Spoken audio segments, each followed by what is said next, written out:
Hello दोस्तों, infra की बात की एक फ्रेश न्यू एपिसोड में आपका स्वागत है। यहाँ मैं आपके लिए हफ्ते की बड़ी खबरें लेकर आता हूँ इंफ्रा और टेक सेक्टर से। तो बिना किसी देरी के स्टार्ट करते हैं अपनी पहली न्यूज़ से।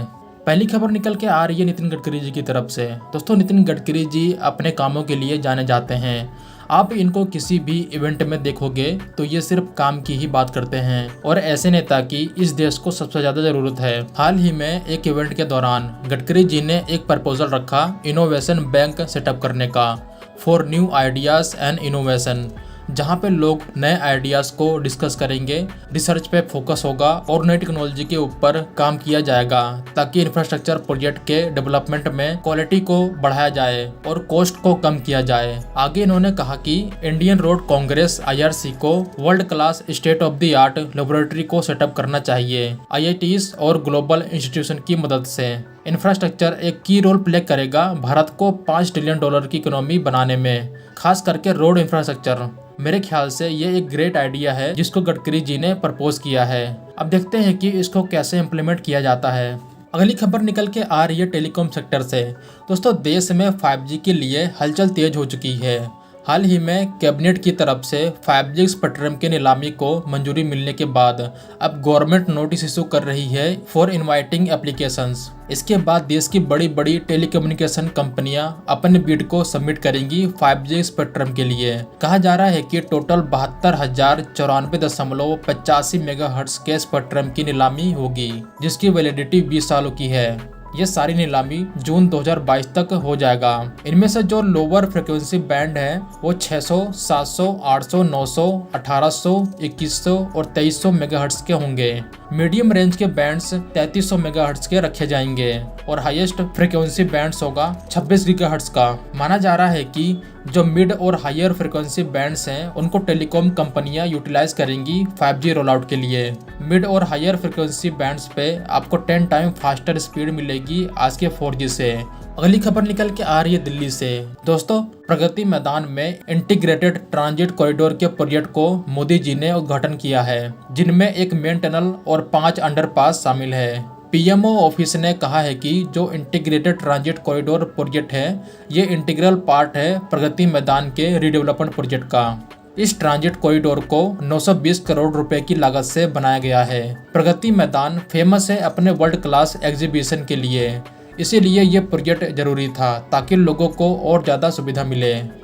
अगली खबर निकल के आ रही है RRTS प्रोजेक्ट से। दोस्तों, जैसे जैसे इसके पहले ट्रायल रन की डेट नज़दीक आ रही है वैसे ही इसके बहुत से प्रोजेक्ट पूरे हो रहे हैं तेजी से। अब खबर निकल के आ रही है कि इस प्रोजेक्ट के सबसे लंबे स्टील स्पैन ब्रिज को सक्सेसफुली इंस्टॉल कर दिया गया है, जो मेट्रो लाइन को क्रॉस करती है गाजियाबाद स्टेशन पे। यह स्टील ब्रिज 150 मीटर लंबा है और 3200 टन वजनी। इसको 25 मीटर हाइट वाले 3 पिलर के ऊपर इंस्टॉल किया गया है। इसके साथ ही RRTS के नए फेज का कंस्ट्रक्शन कंप्लीट हो गया है।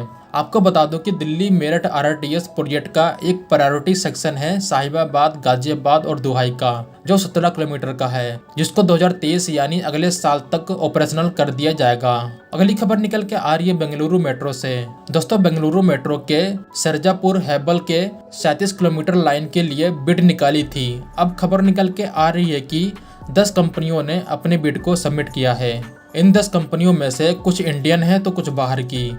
बिड के फाइनलाइज के बाद एटलीस्ट 1 साल का टाइम लगेगा DPR तैयार करने में और 6 मंथ का टाइम मंजूरी मिलने में लगेगा, यानी कम से कम 1.5 साल के बाद ही इसके कंस्ट्रक्शन वर्क स्टार्ट हो पाएगा। अगली खबर निकल के आ रही है ढोलेरा से। दोस्तों, ढोलेरा स्मार्ट सिटी का प्रोजेक्ट है जिसको गुजरात में बनाया जा रहा है। यह इंडस्ट्रियल सिटी पार्ट है दिल्ली मुंबई इंडस्ट्रियल कॉरिडोर का। अभी इसके बेसिक इंफ्रास्ट्रक्चर के ऊपर काम चल रहा था, जिसमें से बहुत से प्रोजेक्ट बन के रेडी भी हो चुके हैं। इस सिटी के लिए one of the biggest project airport का काम काफी लंबे समय से पेंडिंग था। फाइनली सेंट्रल गवर्नमेंट की तरफ से इस प्रोजेक्ट को मंजूरी मिल चुकी है। यह पूरा एयरपोर्ट ग्रीनफील्ड होगा, जिसको 1300 करोड़ की लागत से बनाया जाएगा 48 मंथ के अंडर। अगली खबर निकल के आ रही है बेंगलुरु से। दोस्तों, कहा जा रहा है कि 21 जून को मोदी जी फाउंडेशन स्टोन रखेंगे बेंगलुरु सबर्बन रेलवे प्रोजेक्ट का। ये प्रोजेक्ट बहुत लंबे समय से पेंडिंग है, जिसको ड्रीम प्रोजेक्ट कंसीडर किया जाता है बेंगलुरु के लिए। ये प्रोजेक्ट 1983 से पेंडिंग है। इस प्रोजेक्ट को 15,700 करोड़ की लागत से बनाया जाएगा, जिसको 2026 तक कंप्लीट करने की बात कही जा रही है। जब इसको पहले प्रपोज किया गया था तो इसका रूट सिर्फ 58 किलोमीटर तक ही था, लेकिन आज के टाइम जो प्रोजेक्ट बनाया जाएगा इसका नेटवर्क 148.17 किलोमीटर का होगा, जिसमें 57 स्टेशन का निर्माण किया जाएगा। यानी ये एक बड़ा प्रोजेक्ट है जो बेंगलुरु के ट्रैफिक प्रॉब्लम को कुछ हद तक सोल्व करेगा। अगली खबर निकल के आ रही है मैन्युफैक्चरिंग सेक्टर से। दोस्तों, इंडिया की 2 व्हीलर्स इलेक्ट्रिक स्कूटर स्टार्टअप एथर एनर्जी अपने दूसरे प्लांट के लिए राज्यों की तलाश कर रही है। इसके लिए इन्होंने महाराष्ट्र, गुजरात, आंध्र प्रदेश, तेलंगाना और कर्नाटक जैसे राज्यों से बात करना स्टार्ट कर दी है। यहाँ पे आप देख सकते हैं कि ये वही राज्य हैं जो FDI के मामले में टॉप पे रहते हैं, जहाँ पे सबसे ज़्यादा इन्वेस्टमेंट आता है। यहाँ पे उत्तर प्रदेश, बिहार जैसे राज्यों को कंसीडर भी नहीं किया। इसके बारे में मैंने बात की है एक वीडियो में कि आखिर साउथ के राज्यों में सबसे ज़्यादा इन्वेस्टमेंट क्यों आता है, खास करके कर्नाटका में। लिंक डिस्क्रिप्शन में मिल जाएगा। कोई भी कंपनी हो वो वहीं जाएगी जहां उसको सबसे ज़्यादा इंसेंटिव और बाकी के फैसिलिटी मिलेगी। ये राज्य इस मामले में सबसे आगे हैं। एथर का जो पहला प्लांट था वो भी साउथ के राज्य तमिलनाडु में लोकेटेड है, जिसकी क्षमता पर एनुअल 1.2 लाख यूनिट है। अगली खबर निकल के आ रही है रेलवे फ्रेट डेडिकेटेड कॉरिडोर से। दोस्तों, गुजरात का सानंद फेमस है अपने इंडस्ट्रियल टाउन के लिए, क्योंकि यहाँ पे आपको Tata Motors, Coca Cola, Bose, Nestle, Parle, Bharat Forge जैसी बहुत सी बड़ी बड़ी मैन्युफैक्चरिंग कंपनियां मिल जाएंगी।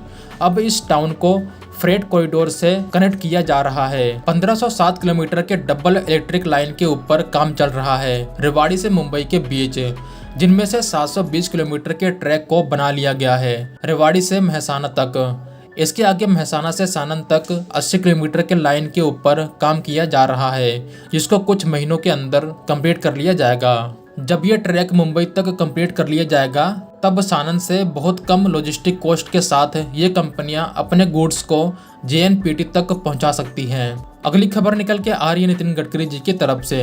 दोस्तों, नितिन गडकरी जी ने कहा है कि 2025 तक नेशनल हाईवे की लेंथ 2 लाख किलोमीटर तक हो जाएगी। इसके लिए सरकार तेजी से काम कर रही है ताकि सारे टारगेट को टाइम पे अचीव कर लिया जाए। गडकरी जी ने आगे कहा कि जो नेशनल हाईवे की लेंथ थी 2014 में 91,000 किलोमीटर की, वो 8 साल बाद 1.47 लाख किलोमीटर तक हो चुकी है। दोस्तों, एक और खबर बेंगलुरु से निकल के आ रही है। मोदी जी बेंगलुरु कर्नाटका के दौरे पे हैं और यहाँ पे कई सारे प्रोजेक्ट का फाउंडेशन स्टोन रखा जा रहा है। इनमें से एक प्रोजेक्ट है Bengaluru satellite town ring road, जिसका फाउंडेशन स्टोन 20 जून को रखा गया। इस हाईवे को NHAI डेवलप करेगी, जिसकी लेंथ 280 किलोमीटर की होने वाली है, जो 12 इंपॉर्टेंट टाउन को कनेक्ट करेगा।